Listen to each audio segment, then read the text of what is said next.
Maurício, 2015 foi um ano bom para a pecuária? Puga, foi sim, né? 2015 a gente já estava projetando uma ampliação de margem, né? Nós entramos com um preço muito bom no ano, inclusive ao final do primeiro semestre o preço da carne não pagava o preço do boi, então a gente imaginava que teria uma queda, até nós comentamos muito no começo do ano, usava até uma expressão que o preço cairia para cima, né? Cairia e ficaria acima de 2014. E de fato, nós fechamos aí o ano com o preço do boi em torno de 16% maior do que o de 2014 e um custo de produção 10% maior do que o de 2014, aí na média da pecuária, né? Então nós tivemos uma ampliação de margem. No final do ano essa margem caiu, né? Assustou muita gente, mas mesmo assim o saldo do ano fecha positivo. Fecha positivo, mas os seus trabalhos de pesquisa mostram que há uma dispersão da rentabilidade. Aliás, muita discussão agora nos últimos meses por conta dos levantamentos feitos pelo Rally da Pecuária. Que números têm causado essa polêmica e são surpreendentes? Bom, Puga, aí nós temos que situar e quebrar um mito que tá sendo discutido muito no mercado. Quando a margem cai, de repente, nós temos dois efeitos, né? Quando a margem do pecuarista cai. Um primeiro momento, então ela cai muito bruscamente. Primeiro momento, no curto prazo, o pecuarista tende a desacelerar o uso de insumos. Ele desacelera, ele assusta. Né? Ele fala, eu vou comprar menos, vou esperar o mercado assentar. Só o inverso também é verdadeiro. Se o boi sobe muito, ele acelera, né? Rápido. Agora, o efeito de curto prazo ele é diferente do efeito de longo prazo. No longo prazo, quando as margens vão se apertando, o efeito do pecuarista é se adaptar a esse aperto, a essa realidade e aumentar o pacote tecnológico.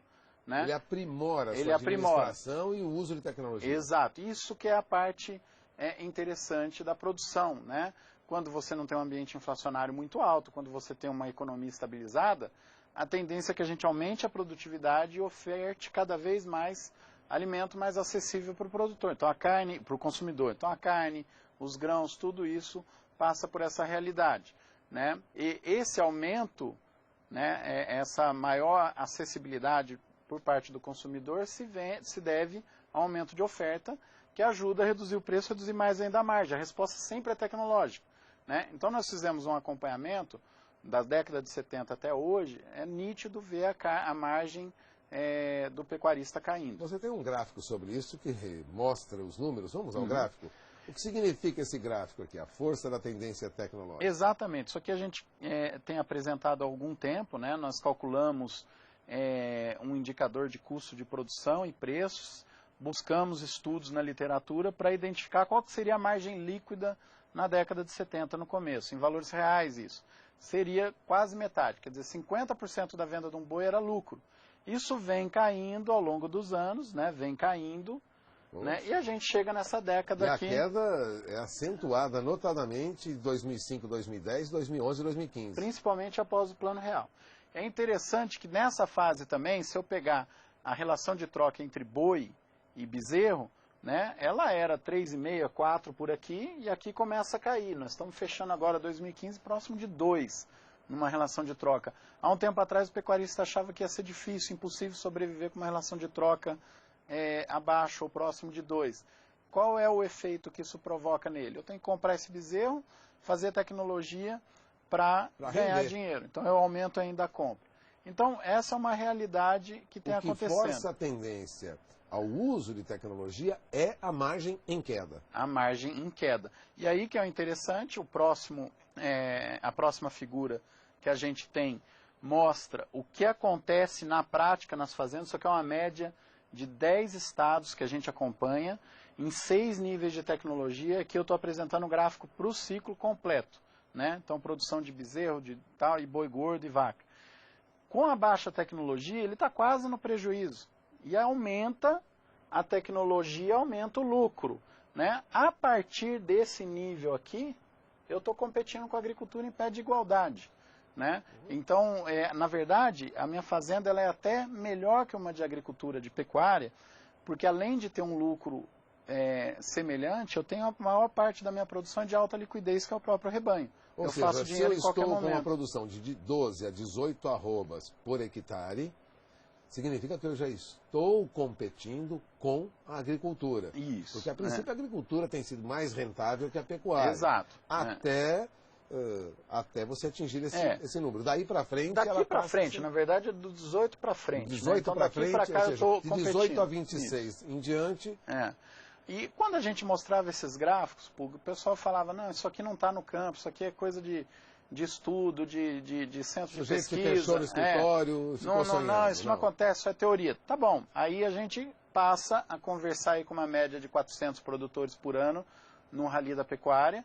Esse ano foram 694 produtores que responderam à pesquisa e a gente tem um próximo gráfico que é uma dispersão por nível de produtividade. Né? A média do público do Rally da Pecuária está em 9 arrobas por hectare ano, que estaria nesse grupo aqui. Né? Eu tenho produtores com menos de 3 arrobas por hectare ano, um número enorme de 3 a 6, mas eu tenho 12% dos produtores que nós entrevistamos esse ano acima de 18 arrobas por hectare ano. Pulga. Já apresentando uma rentabilidade competitiva até com a agricultura. No Rally a gente não consegue acompanhar a rentabilidade, mas imagina-se que a rentabilidade esteja naquela curva. Claro, uma coisa a gente tem que falar e chamar a atenção. À medida que eu aumento o pacote tecnológico, a gestão da fazenda ela fica mais complicada. Né? Eu tenho mais variáveis, eu tenho mais coisas para controlar e muitas vezes o que a gente vê no campo é o nível tecnológico subir numa velocidade maior que a gestão da pecuária, da produção. É importante. É fundamental. Então o que acontece é que eu tenho mais produtores errando na administração nas fazendas de nível de tecnologia mais alto. Então eu preciso ficar atento com a gestão. E outra coisa fundamental, pega o caso do ano desse aqui, que estava telegrafado no começo do ano que a gente teria uma reversão no mercado em algum momento por causa do aperto que os frigoríficos estavam vivendo no primeiro semestre, ele tinha que ter feito hedge na bolsa. Né? Ele tinha que ter feito alguma estratégia de segurança de preço. Essa é a diferença de ter vendido o boi aí com todas as operações a R$ 158 ou vender a R$ 148. Né? Então isso faz muita diferença na conta, além de outros detalhes da gestão. Mas o que me chama a atenção nesse gráfico que é fundamental, essa parcela de 12% dos pecuaristas venderam em 2014 quase 45% do que foi vendido por essa amostra do Rally da Pecuária. Então 12% venderam 45%. E aí para o produtor é fundamental entender uma característica importante. A demanda por boi, por carne, por vaca, ela é igual para todo mundo. Né? E preço é determinado por oferta e demanda. Esse grupo aqui vai ofertar mais que esse grupo aqui, sempre. Né? E isso aqui eu posso extrapolar, não nos mesmos valores, mas essa curva eu posso extrapolar para a média da pecuária toda. E nesse grupo, como você tem uma margem mais alta... que produzem de 18 a 26 para cima... Qualquer linha que eu traçar, né? A produção, a venda é maior quanto mais próximos da tecnologia. E esse pessoal aguenta um preço mais baixo porque a produtividade faz com que ele tenha resultado por hectare maior. Significa, Pulga, que a tendência é que o grupo de maior tecnologia seja o determinante de preço de boi no futuro. Né? Se eu estou aqui, meu custo de produção não é competitivo, não é o custo. Quando a gente fala custo, a gente sempre pensa em economizar. Na verdade, eu estou falando de faturamento, eu tenho uma produtividade alta. Se eu não sou competitivo, a tendência é eu não aguentar o preço que vai ser determinado pelos produtores de maior tecnologia. Então, essa é uma variável que tende a tirar muita gente do mercado que não fica antenado com a tecnificação da produção. Rentabilidade, ou seja, o lucro que sobra entre os anos 70 até hoje, caiu. Caiu muito. Né? Caiu. Por isso, o uso de tecnologia para compensar essa perda que ocorreu. Uhum. A única tecnologia... Você lembrava, estou repassando o que você... E com tecnologia é necessária administração cuidadosa. Quanto maior o pacote tecnológico, mais rigoroso eu tenho que ser na gestão, na administração. Senão eu ponho tudo a perder. Alguns analistas de mercado, inclusive bancos, alardearam neste final de ano que o Brasil vai avançar no trabalho intensivo com o gado. Isso exige alimentação, controle bem rigoroso, ou seja, teremos aí 40% do nosso rebanho já no intensivo, alguns estudos indicando isso. Você acredita nesse avanço rápido? Acredito, mais rápido do que se imaginava há um tempo atrás. Eu vi algumas projeções para 10 anos, 40%, talvez não esse volume em 10 anos, né? Porque a pecuária ainda vai lento, mas aí precisa entender do que eu estou chamando de intensificação da nutrição. Por exemplo, a gente sempre pensa no confinamento, mas eu já tenho muita estratégia de suplementação a pasto que eu posso chamar de intensificação, né, da nutrição. E isso está sendo muito rápido, Puga. Inclusive o impacto agora nos ciclos pecuários, eles começam a ser mais velozes, né? Eu tenho uma saída muito rápida, eu vou começar a aparecer e conviver com uma coisa na pecuária que não foi tradicional, que nunca teve, que seriam as quebras de safra. Então, à medida que eu estou aumentando o pacote tecnológico, agora eu posso conviver com quebras de safra, coisa que vai ser novo para a gente aprender a lidar com isso. Por que não tinha quebra de safra antes? Porque não tinha tecnologia, podia quebrar a safra que não ia ter problema, né? Então, os movimentos todos cíclicos, eles eram afetados só pelo ciclo pecuário. Agora a gente... essa variação, ou seja, você tinha constantemente uma variação, agora pode não ocorrer essa variação. Começa a ficar imprevisível, né? E algumas questões que a gente tem que trabalhar em cima de marketing para os produtores que não fazem tecnologia. E aí que vem a grande preocupação na discussão de sustentabilidade. Nós estamos falando de proteção ambiental. O ambiental, ele não vai ser problema para a pecuária. A pecuária consegue resolver com tranquilidade, com o pé nas costas, que já fez nos últimos 10 anos mais do que se fala que tem que fazer nos próximos 10. O problema é social. O que eu faço com aquele produtor que corre o risco de ser abandonado durante esse processo? Então, a demanda econômica para recuperar a renda da década de 80, 70, 90, era de aumento de produtividade 100, 200, 300%. A demanda técnica para entregar a área que se fala que a pecuária tem que entregar, seja para reflorestamento ou para agricultura, ela é só de 20%. Né? Então, a correria hoje é para defender o que vai acontecer com esses produtores. Eu tenho que levar a tecnologia para eles e, às vezes, coisas simples. Olha uma coisa interessante. O preço do bezerro sobe, Puga. E a gente retém vacas, né? Natural, né? Sempre retém fêmeas. Se essas fêmeas não emprenharem dentro das fazendas, eu só aumentei o custo de produção, não aumentei o lucro, não aumentei nada. Né? Eu seguro essas fêmeas e mantenho a proporção de fêmea que não emprenhou, que não vai me dar um bezerro. Né? Aumentei o custo. E hoje a gente tem estimativas que o Brasil pode ter de 25 a 29 milhões de vacas que passam o ano sem gerar um bezerro. É muito animal não que gera bezerro, mas gera custo. Gera custo. É muito animal que está sendo mal nutrido, na verdade, né? 2016, para a pecuária, será um bom ano? Puga, não vai ser igual a 2015. Dificilmente a gente tem uma margem repetida. A gente acredita numa queda de margem para o ano que vem. Isso está mais ou menos dado como certo. Nós estamos trabalhando com um cenário de que o preço do boi continue aumentando, mesmo com aumento de produção e com queda no consumo interno, que vai nos ajudar o ano que vem, provavelmente, ao desempenho das exportações. Né? Essa alta de preço não deve ser muito alta, isso vai ter que ser revisto no começo do ano, então é uma projeção que a gente fala agora, né? E temos que rever depois. Independente do cenário, a tendência é que o custo de produção suba mais que o preço. Né? Se o preço cair, que é pouco provável, o custo de produção não cai. Então nós vamos ter um aperto de margem para o ano que vem. Nada preocupante ainda.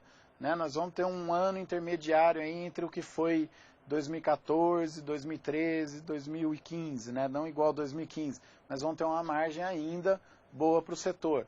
Né? O produtor não pode mudar o plano que ele tem feito nos últimos anos, ele tem que continuar o projeto de melhoria da fazenda dele, né? Porque independente do que a gente vai viver de crise, eu não posso deixar de investir no negócio que já está rodando. Né? Às vezes a gente está preocupado com investimento, com alguma coisa, mas o que eu tenho, o que está rodando, eu tenho que continuar investindo. Boi gordo, no mercado futuro, já sinalizando outubro aqui na Bolsa, bateu 155, rumava para 156, agora caiu para 154, 153. Esses valores, 153, 156, arroba para outubro, olhando hoje, final do ano, começo de 2016, é um valor razoável? Puga, se a gente analisar o cenário todo, né, inclusive poucas pessoas arriscando falar que o preço pode ser mais alto o ano que vem, sim, é um preço já para se considerar. Agora, o que é preocupante? Geralmente quem faz o hedge lá para outubro e novembro está pensando no confinamento. Ele vai ter que rever os custos porque os alimentos vão subir mesmo, né? Então, tanto a produção de volumoso sobe pelo adubo mais caro que é indexado em dólar, sobe a suplementação mineral, os outros insumos devem subir também, porque apesar de não ser direto, eles sofrem influência do câmbio, né? E grãos, que é muito demandado no confinamento, vai subir de acordo também com a relação cambial. Talvez até caia no mercado internacional, mas continua em alta precifica aqui dentro por causa do câmbio. Então eu tenho que calcular se esse preço ele está me dando margem, né, do projeto que eu tenho para o ano que vem, é bom começar a ficar atento. O ano passado, esse ano, 2015, nós perdemos uma oportunidade muito boa que foi ali entre março e abril, né, de fazer o hedge e garantir uma rentabilidade para a terminação de alto uso de concentrado, né, seja o confinamento ou semi-confinamento. Então é bom ficar atento. Nesse momento, Pulga, aparentemente o preço que está sendo negociado para outubro de 2016, aparentemente está precificado, está sendo realista com o que a gente consegue ver do mercado. Não está nem alto nem baixo, né? Está mais ou menos dentro do que a gente espera. Bom, quem precisar, quiser se interessar por mais informações, inclusive os números apurados pelo Rally da Pecuária, que nós mostramos aqui em alguns gráficos, estudos, é só acessar o site www.rallydapecuaria.com.br. Tome nota, www.rallydapecuaria.com.br, e as informações apuradas pela equipe coordenada pelo Maurício Nogueira, você terá os gráficos, os comentários, é o resultado de toda uma pesquisa com 693 produtores. 693 produtores. Vocês andaram pelo Brasil quantos mil quilômetros? Somado as 4 caminhonetes, né, que a gente sempre soma a quilometragem de todas, quando elas passam em trechos diferentes, deu 65 mil quilômetros. Bom, informação coletada durante viagens de 65 mil quilômetros com mais de 690 produtores. Bom, são informações importantes. Acesse o www.rallydapecuaria.com.br e terá as informações do Maurício. Eu vou encerrando essa entrevista, agradeço a presença do Maurício aqui conosco mais uma vez. Obrigado, Maurício. Voltamos ao programa.